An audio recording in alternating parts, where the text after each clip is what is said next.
Vedant's Wellness Center, where food become your medicine. Call 905-944-664.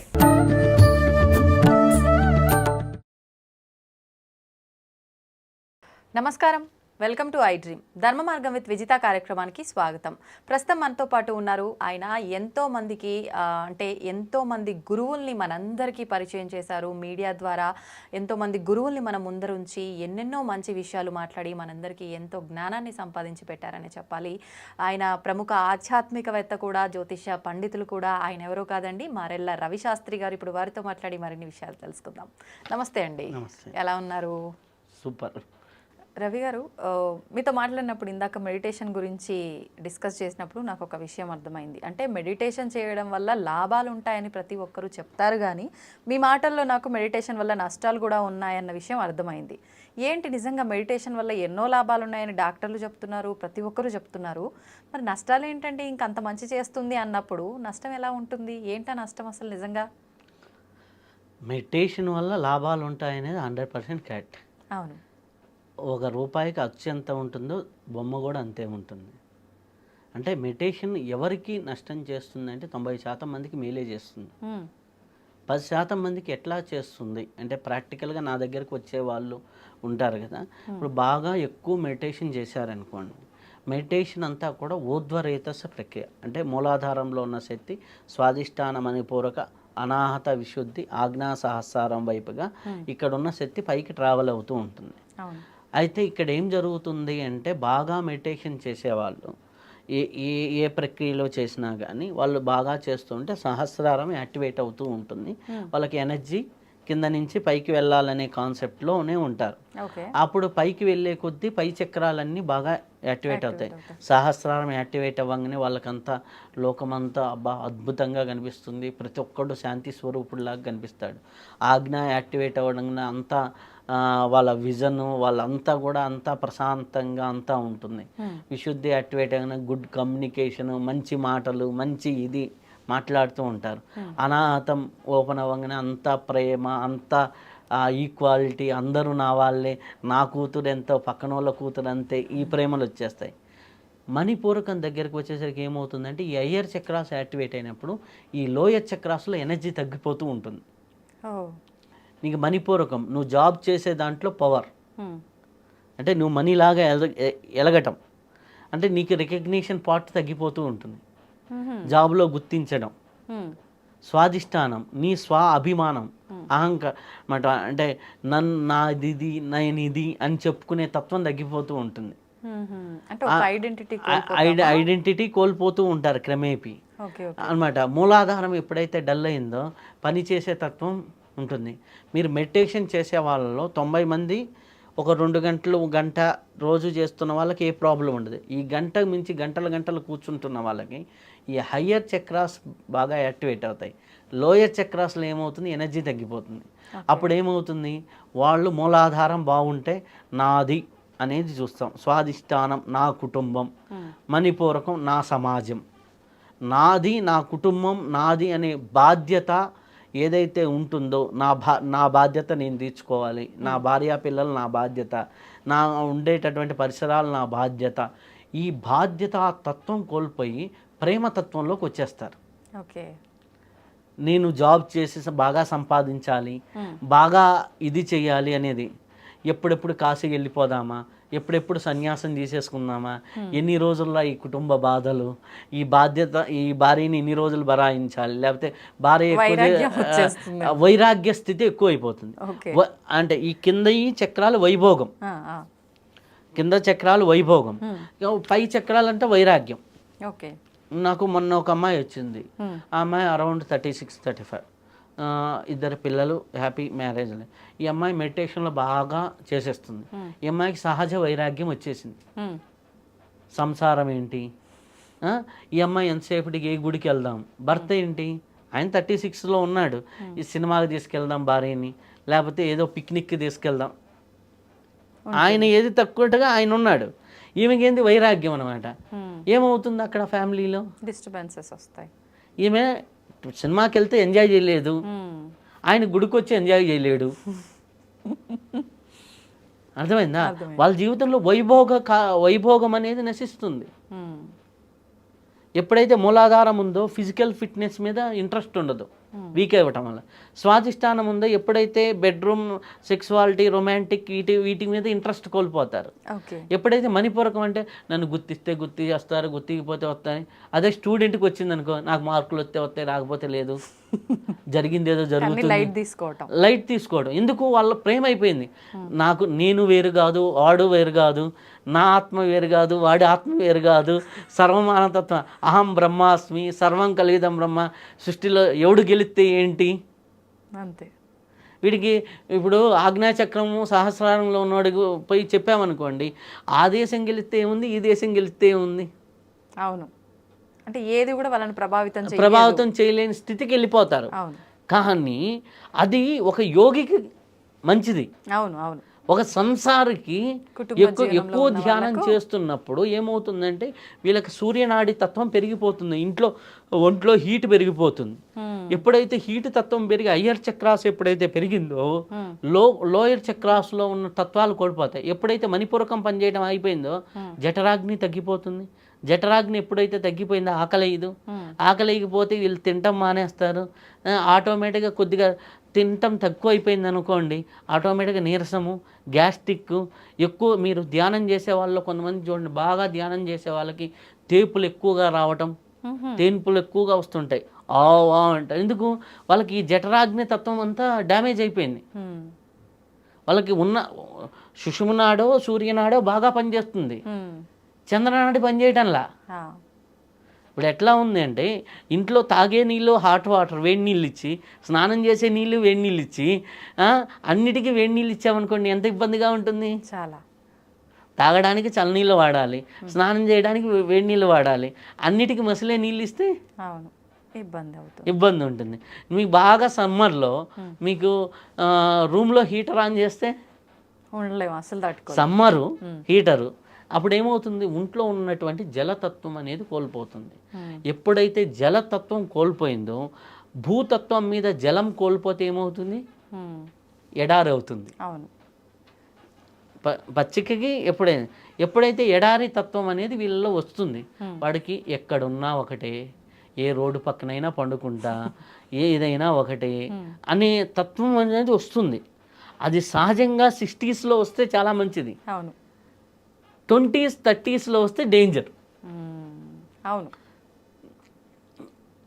అంటే మనకి మీరు వివేకానందుడు కూడా అడిగితే ధ్యానం చేసే యోగుల కన్నా నాకు ఫుట్బాల్ ఆడే ప్లేయర్స్ కావాలంటాడు. ఎందుకు అంటే ధ్యానం చేసేది చాలా గొప్ప విషయం, చాలా గొప్పది. ఆ వైరాగ్య స్థితి రావడం కోసం అందరు చేసేది. ఆ వైరాగ్య స్థితి ఎవడికి రావాలి? ఒక పెళ్ళైన అమ్మాయి ఉంటుంది. మొన్న నాకు దాని దగ్గరకు ఒక అమ్మాయి వచ్చింది. ఆ అమ్మాయి నిన్న నైటే వచ్చింది. ఆ అమ్మాయికి ఎంత 21. ఆ అమ్మాయి 6th క్లాస్ నుంచి మెడిటేషన్ చేస్తుంది. ఆ అమ్మాయి అడిగిన డౌట్ ఏందో చెప్పంటారా? నేను పెళ్లి చేసుకోవడం అవసరమా? ఆ అమ్మాయి ఎట్లా ఉందంటే మంచి ఫైనాన్షియల్గా గుడ్ ఫ్యామిలీ వాళ్ళు, చాలా సింపుల్ డ్రెస్, వాళ్ళ అమ్మలు కొనిస్తానన్నా ఈమె వేసుకోదు, చాలా సింపుల్ డ్రెస్. అంటే వాళ్ళ ఇంట్లో ఉండే పనమ్మాయి ఈమె కంటే బెటర్గా ఉంటుంది లుక్ వైజ్. ఎందుకు? లోయర్ చక్రాసులో సెత్తిపోయింది. అప్పుడు ఏమైపోయింది ఆ అమ్మాయి? నేను చూపించుకోవాలి, నా బ్యూటీ, నా అనేది పోయింది కదా, మూలాధారం నేను అనే తత్వం పోయింది కదా. నా కొద్దిగా బ్యూటీ పార్లర్కి వెళ్ళాలని కానీ, ఆ ఏజ్ అమ్మాయిలకు ఉండే నా డ్రెస్ నీట్గా ఉండాలని కానీ, ఏదో ఒక డ్రెస్ ఏదైతే ఉంది వస్త్రం ఉండాలి కాబట్టి అంటుంది అనమాట. చాలా న్యాచురల్గా. ఎక్కువ ఖర్చు మనం చేయటం మన ధర్మ విరుద్ధమేమో. ఆ అమ్మాయి మాట్లాడేది, ఒక 600 పెట్టి కొనుక్కుంటే లోకంలో అందరూ 600 పెట్టి కొనుక్కోవడం లేదు కదా. గాంధీ తాత చూడండి ఏం చేశాడు. వాళ్ళ నాన్న పెద్ద బిజినెస్ పర్సన్, కాంట్రాక్టర్. అర్థమైందా? వాళ్ళ అమ్మ ఖాళీగా ఉండి చిన్నప్పటి నుంచి మెడిటేషన్ తీసుకెళ్ళింది. అయ్యో. ఆ అమ్మాయి ఏంటి మళ్ళీ MBA చదువుతుంది. ఇప్పుడు MBA చదువుతుంది. లండన్ నుంచి ఆన్లైన్ కోర్స్ చేస్తుంది. ఇంగ్లీష్ కమ్యూనికేషన్ ఉంది. ఆ అమ్మాయి లాగా తెలివిలో ఆ అమ్మాయి జీనియస్. కానీ ఇవన్నీ బాగున్నాయి, జీనియస్, బ్రెయిన్ అన్నీ బాగున్నాయి, ఫిజికల్లో నాకు అది కావాలి అనేది లేదు. మరి ఇప్పుడు మెడిటేషన్ మనకి ఇంపార్టెంటే, ఇలాంటి ప్రాబ్లమ్స్ రాకుండా బ్యాలెన్స్ చేయాలి అని అంటే మెడిటేషన్ చేసే విధానం ఏమైనా మార్చాలంటారా? ఇప్పుడు విధానం అని కాదు, అక్కడ ఏంటి అంటే చాలా మందికి గురువులు అందుబాటులో లేకపోవడం. అంటే సహజంగా రోజుకు ఒక 20 నిమిషాలు, హాఫ్ అన్ అవర్ చేస్తే చాలా మంచిది. ఎక్కువసేపు చేసినప్పుడు వాళ్ళకి ఇంట్రెస్ట్ పెరిగిపోతుంది. ఓన్లీ విశ్వశక్తి మీదే పనిచేస్తారు వాళ్ళు, యూనివర్సల్ ఎనర్జీ మీద. కుండల్ని అనేది నీలో ఉంటుంది, అది కూడా యాక్టివేట్ చేసుకోవాలనేది ఉండదు. విశ్వశక్తి అంటే పురుషశక్తి, అంటే శివగా మనం చూస్తాం. కుండల్ని అంటే అమ్మవారుగా చూస్తాం. అమ్మవారు లేని కేవలం శివతత్వం అంటే ఏంటి? శివుడు పక్కన అమ్మవారు ఇది నశక్తి శివ శివప్రాయ అంటారు కదా, అది మనకి సౌందర్య లహరిలో ఫస్ట్ శ్లోకంలోనే ఉంటుంది. శివశక్తులు కలిస్తేనే మనం ఏంది ఆ శక్తి తత్వం, ఏదైతే జలతత్వం ఉందో, ఏదైతే పచ్చని ప్రకృతి తత్వం ఉందో, ఆ ప్రకృతి తత్వాన్ని పట్టుకోకుండా ఓన్లీ ప్రకృతి ఆవలున్న పురుషతత్వాన్ని పట్టుకుంటే ఏమవుతుంది? మనం జీవించేదే ప్రకృతిని, మనం ఆపరేట్ చేసే సిగ్నల్ని జోలికి వెళ్తున్నారు, ఆ ఆపరేషన్లో లేము. ఆపరేషన్లో లేము, మనలో ప్రకృతిలో మనం ఉండాలి. ఆ ప్రకృతిని భయించే పరిస్థితులు మనకు టచ్ కాకుండా మనం జీవించాలి. మనం ఇప్పుడు చేసే వాళ్ళందరూ ఏం చేస్తున్నారంటే ప్రకృతిని టచ్ చేసుకోవటంలా, ప్రకృతి పరిస్థితులను టచ్ చేసుకోవటంలా. ఇప్పుడు మోడీ గారు ఉన్నారు, మంచిగా ధ్యాని, మంచి యోగి. ఆయన ప్రధానమంత్రి బాధ్యతను నిర్వర్తించడానికి ధ్యానం వాడాడు. నువ్వు కుటుంబాన్ని బాగా సస్యశ్యామలం చేయడానికి ధ్యానాన్ని వాడావనుకో, నీ కుటుంబంతో పాటు 10 కుటుంబాలు సస్యశ్యామలం అవుతాయి. నువ్వు ధ్యానంలో వైరాగ్యం అయ్యావనుకో, నీ కుటుంబ బాధ్యత చచ్చిపోతుంది. అప్పుడు నువ్వు ఎగ్జాంపుల్ అవుతావు 10 కుటుంబాలకి. ధ్యానం చేస్తే ఇట్ట పిచ్చోడు అవుతారా? అవును, అర్థమైందా? ఏదైనా చేయాల్సిన దానికన్నా ఎక్కువ చేస్తే దాంట్లో అంటే దాని పీక్ అని కాదు, ఆ పీక్ చేసేవాడికి రైట్ గైడెన్స్ ఇవ్వాలి. రైట్ గైడెన్స్ ఇవ్వాలి. ఇప్పుడు అమ్మాయికి ఏంటి, నేను వచ్చిన అమ్మాయికి చంద్రనాడి బ్లాక్ అయిపోయింది. ఆ అమ్మాయికి ఏంటి, చంద్రశ్వాసని చేయమని, లెఫ్ట్ నాస్టల్ బ్రీతింగ్ చేయమని ఆ అమ్మాయి పరిస్థితిని చూసి నేను గైడ్ చేశాను. అప్పుడు నార్మల్ అవుతుందా అలా చేయడం? వితిన్ 5 to 10 days తర్వాత ఆ అమ్మాయి ఆటోమేటిక్గా డ్రెస్సింగ్ మారుతుంది, ఆ అమ్మాయి ఫేస్లో గ్లో మారుతుంది, ఆటోమేటిక్గా తత్వం మారిపోతుంది. చంద్రతత్వాన్ని వదిలేస్తున్నారు. ఓన్లీ ధ్యానంలో సూర్యతత్వాన్ని పెంచుకొని యాక్టివేట్ చేశారనుకోండి, సూర్యుడు అగ్ని ఉంటే హ్యాపీగా బాగుంటుంది. అలా ఆ అగ్ని కూడా ఎట్లా ఉండాలి? మార్నింగ్ సన్లైట్ లాగా ఉండాలి, ఈవినింగ్ సన్లైట్ లాగా ఉండాలి, అది ఎంజాయ్ చేసేలాగా ఉండాలి. అది మిట్ట మధ్యాహ్నం ఎండలాగా చేసుకుంటున్నారు కొంతమంది. దానివల్ల ఏమైపోతుంది అంటే వీళ్ళకి ఈ కుటుంబంలో స్థిరంగా ఉండలేకపోతున్నారు. అట్లా వెళ్ళి వైరాగ్యంలో, సన్యాసంలో స్థిరంగా, ఎందుకంటే వీళ్ళు కోరికలను జయించి వెళ్ళటంలో అక్కడికి కోరికలను తప్పించుకోవడానికి వెళ్తున్నారు. మోహాన్ని జయించి వెళ్ళిన వాడికి మళ్ళీ ఎప్పుడు మోహం మీద ప్రీతి కలగదు. మోహాన్ని జయించి వెళ్ళటంలా బాధను భరించలేక వెళ్తున్నారు. ఇప్పుడు మీకు చాలామంది గుళ్ళ దగ్గరికి వెళ్ళినప్పుడు కొంతమంది సన్యాసుల్లాగా వాళ్ళు మంచిగా చదువుకున్నారు, ఎందుకు ఇట్లా వచ్చి మన కుంభమేళలో కూడా ఉన్నారు కదా, వాళ్ళు ఎందుకు అంటే వాళ్ళు ధ్యానం చేసి ఈ సూర్యతత్వాన్ని యాక్టివేట్ చేసుకోవటం వల్ల, ఒకటే యాక్టివేట్ అవటం వల్ల వీళ్ళకి సహజ వైరాగ్యం కలిగింది. చిన్న వయసులో వెళ్ళిపోయారు వాళ్ళు. ఉద్యోగం అన్నా ఇవి కానీ ఉపయోగించుకోవటంలా. ఇప్పుడు అదే మనకి నీమ్ కరోలి బాబా అన్నారు. నీమ్ కరోలి బాబా దగ్గరికి మనకి యాపిల్ కంప్యూటర్ అధినేత వచ్చారు. ఆయన ఏం చేశారు, నేను ఎట్లా యోగత్వం ఏంటంటే ఆయన ఏం చేశారు, నీమ్ కలోరి బాబా ఉన్నట్టుండేసి ఒక యాపిల్ తీసుకొని కొరికి ఇచ్చాడు. అదే యాపిల్ కంపెనీ సింబల్. ఆ కొరికిన యాపిలే, నీమ్ కలోరి బాబా కొరికిన యాపిలే సింబల్. ఆయన ఏం చేశాడు, భౌతికత్వంలోకి యోగత్వాన్ని ఉపయోగించారు. దానివల్ల అవ్వాల్సిన సక్సెస్ కంటే 100 times ఎక్స్ట్రా సక్సెస్ అయ్యారు. ధ్యానాన్ని సక్సెస్ కావడానికి వాడుకోవాలి, ధ్యానాన్ని వైభోగాన్ని అనుభవించడం కోసం వాడుకోవాలి, ధ్యానాన్ని వైరాగ్య స్థితికి వెళ్ళడానికి కాదు. వైరాగ్యం నీలో ఉండాలి, సంసారంలో నువ్వు ఉండు, నీలో సంసారం ఉంచుకోకు. ఓకే ఓకే కానీ అది పోయేసి నేను సంసారంలో ఉండను, నాకు సంసారం అక్కర్లేదంటే ప్రకృతి.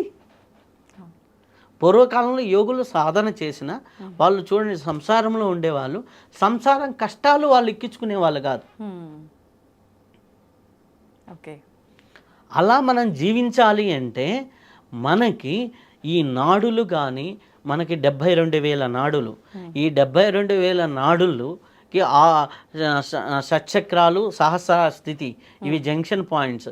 ఈ జంక్షన్ పాయింట్లో ప్రతి పాయింట్లు ఎనర్జీ బ్యాలెన్సింగ్గా ఉందా, అన్నీ సవ్యంగానే జరుగుతున్నాయా? అపసవ్య స్థితిలో కొన్ని చక్రాలు వెళ్ళిపోతే వాళ్ళు అష్టవంకరలాగా మారిపోతారు. ఓకే కింద చక్రాల్లో వైభోగానికి సంబంధించినవి, పై చక్రాలు వైరాగ్యానికి సంబంధించినవి. వైరాగ్యానికి ఎక్కువగా ప్రయారిటీ ఇస్తే ఈ వైభోగం తగ్గిపోతుంది. వైభోగం మూలాధారం తగ్గిపోయింది, శరీరం పట్ల మమకారం ఉండదు, స్వాధిష్టానం కుటుంబం పక్క మమకారం ఉండదు, చుట్టుపక్కల ఏం జరుగుతుందో మమకారం ఉండదు. మంచి ఇల్లు కట్టుకోవాలంటే మణిపూరకం బాగుండాలి, మంచి సంసారంలో బాగుండాలి, అందరితో జోవియల్గా మాట్లాడుతూ ఉండాలంటే స్వాధిష్టానం బాగుండాలి. హార్మోని అనేది హార్మోని అంటే అందరితో మింగిల్ అవ్వటం అనేది మన స్వాధిష్టాన చక్రం నుంచే జరుగుతుంది. మూలాధార చక్రం నుంచి ఏం జరుగుతుంది? ఈ శరీరము నిలబడాలి, నేను 100 ఏళ్ళు బతకాలి, నేను 120 ఏళ్ళు బతకాలి అనేసి. మీరు ఇంటర్వ్యూ చేశారు 110 సంవత్సరాలు సంత సదానంద. వారు ఎట్లా ఉంటారు? ఈ యోగత్వాన్ని వాళ్ళు సాధన చేసి వైరాగ్య స్థితిని వాళ్ళలో ఉంచుకొని సమాజంలో ఈ స్థితిని స్ప్రెడ్ చేయాలంటే మళ్ళీ భౌతికత్వంలోకి వస్తారు వాళ్ళు. ఓకే ఆ స్థితి ఉండాలి. కానీ మన వల్ల ఏమైంది, ఒకే సైడ్ వెళ్ళిపోతున్నారు, దానివల్ల ఇబ్బందులు ఉంటాయి. దానికి రైట్ గురువు దగ్గరికి మీకు అట్లాంటి వస్తున్నప్పుడు ఆటోమేటిక్గా ఉంటాయి. దానివల్ల ఎక్కువ మంది ఏంటంటే, కొంతమంది బాగా ధ్యానం చేసే వాళ్ళు తెలియకుండా షివరింగ్ అవుతుంటారు, కొంతమందికి ఓవర్ బ్రీతింగ్ జరుగుతూ ఉంటుంది, లోయర్ చక్రాస్లో ఎనర్జీ తక్కువయ్యి హార్ట్కి ఎనర్జీ అందని వాళ్ళకి గుండె దడ ఎక్కువైపోతూ ఉంటుంది. కొంతమందికి విపరీతమైన తేపులు వస్తూ ఉంటాయి, కొంతమంది కొద్ది దూరం నడిస్తే బ్రీతింగ్ అని వచ్చేస్తుంటుంది. ఎందుకు? లోయర్ చక్రాల్లో మీకు శక్తి లేదు, ఫిజికల్ ఎనర్జీ లేదు. ఓకే ఓకే ఓకే వాళ్ళకి ఏంటి, ఫ్యామిలీ లైఫ్ అన్నా ఇంట్రెస్ట్ ఉండదు. హస్బెండ్ వచ్చి భుజం మీద చేసాడు అనుకోండి, ఈమె ధ్యానం చేస్తూ ఉందనుకోండి, ఏదో 90 ఏళ్ళ బామ్మ మీద చేసినట్టు వాడికి అనిపిస్తుంటుంది. ఇట్లాంటి పరిస్థితుల్లో కాదు, చేస్తే ఇద్దరు చేయండి, ఇద్దరు వైరాగ్యం తీసుకోండి, అది హ్యాపీ. కానీ ఎక్కువ అంటే నా దగ్గరికి వచ్చే వాళ్ళల్లో హస్బెండ్ ఎక్కువ ధ్యానం చేసి వైఫ్ని, అంటే ఇప్పుడు వీళ్ళు ఎక్కడో ధ్యానం చేస్తారు, ధ్యానం చేసేసి ఏం చేస్తారు, ఎవరో అడిగితే దానాలు చేస్తూ ఉంటారు. ఇక్కడ కుటుంబ అవసరాలు ఉంటాయి, అన్నిటికీ భగవంతుడు ఉన్నాడు కదా చూసుకుంటారు, అన్నిటికీ ఇది ఉంది కదా చూసుకుంటారు అనే కాన్సెప్ట్ ఉంటుంది. ఇవన్నీ కూడా ఏమవుతుంది, ఇటుపక్క బాధ్యత మిస్ అవుతూ ఉంటుంది. బాధ్యత ఉండాలి, ఆధ్యాత్మిక శ్రద్ధ ఉండాలి, బాధ్యత ఉండాలి. ఈ రెండింటిని బ్యాలెన్స్గా చేసుకున్నప్పుడే ఆధ్యాత్మికతను భౌతికతలో వాడుకోవాలి, భౌతిక జీవితంలో ఆధ్యాత్మికత ఉండాలి. ఈ రెండింటిని వాడుకున్నప్పుడే సమపాలల్లో ఒక రైల్వే ట్రాక్ లాగా వెళ్తున్నప్పుడే సక్సెస్ఫుల్ జీవితం అవుతుంది. తప్పితే ఇది ఓవర్ అయినా ప్రాబ్లమే, ఇది ఓవర్ అయినా ప్రాబ్లమే. ఈ భౌతికత ఎక్కువైతే స్వార్థపరుడవుతాడు, ఆధ్యాత్మికత ఎక్కువైతే వైరాగ్యం అవుతాడు. ఈ వైరాగ్యుల్ని డేంజర్ ఏంటంటే, వీళ్ళ వల్ల ఈ స్వార్థ పనులు వీళ్ళని మంచి మాటలు చెప్పి వాడుకుంటారు. వీడికి నిస్వార్థం, తక్కువ పని చేస్తాడు, తక్కువ నమ్మేస్తాడు, భౌతిక మీద ఉండదు కాబట్టి స్వార్థ పనులకి చేతుల్లో బానిసలు అవుతారు యోగులు అనేవాళ్ళు. అంటే యోగులు అనేవాళ్ళు అంటే ఇన్ ద సెన్స్ కాదు, అంటే పర్ఫెక్ట్ కాకుండా ఇలా మిస్కమ్యూనికేషన్గా అయ్యేవాళ్ళు. ప్రాక్టికల్గా రైట్ గురువుల దగ్గర గైడ్లైన్స్ తీసుకుంటూ రైట్గా వెళ్తే చాలా అద్భుతం. ధ్యానం అనేది ఒక వైభోగం, ధ్యానం అనేది ఒక అద్భుతం. ఆ ధ్యానం ద్వారా సర్వ రోగ నివారణ జరుగుతుంది, ధ్యానం ద్వారా సర్వ వైభోగాలు వస్తాయి, ధ్యానం ద్వారా సర్వ సంపదలు చేకూరుతాయి.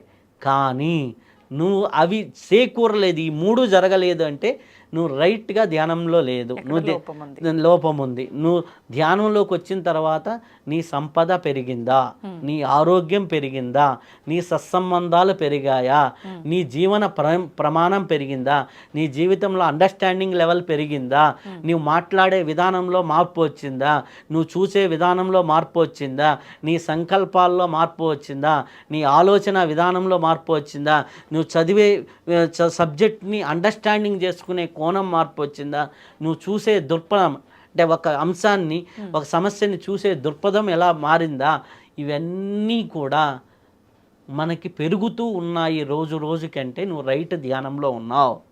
వీటిల్లో జిజ్ఞాస తగ్గుతూ వైరాగ్యమే సర్వస్వం అని కానీ నువ్వు ఉంటున్నావు అంటే నువ్వు రైట్ ధ్యానంలో లేవు, సింపుల్ అంతే. ఓకే, అంటే యోగా మెడిటేషన్ వల్ల మనకు ఆ బెనిఫిట్స్ కలగాల్సినవన్నీ కలగాలి అని అంటే వాటిని మనం అనుభవించాలి అంటే బ్యాలెన్సింగ్ అయితే ఇంపార్టెంట్. లేదు అంటే ఇప్పుడు మీరు చెప్పిన ఇబ్బందుల పాలు అవ్వాల్సిన అవసరం చాలా వరకు ఉంటుంది. ఓకే, మనం అంటే మెడిటేషన్ చేసేవాళ్ళు ఖచ్చితంగా ఈ జాగ్రత్తలు, ఈ కరెక్షన్స్ అన్నీ ఫాలో అవుతూనే దాన్ని కంటిన్యూ చేయాలి. అంటే మామూలు సహజంగా హాఫ్ అన్ అవర్ చేసే వాళ్ళకి ఏమి ఉండదు.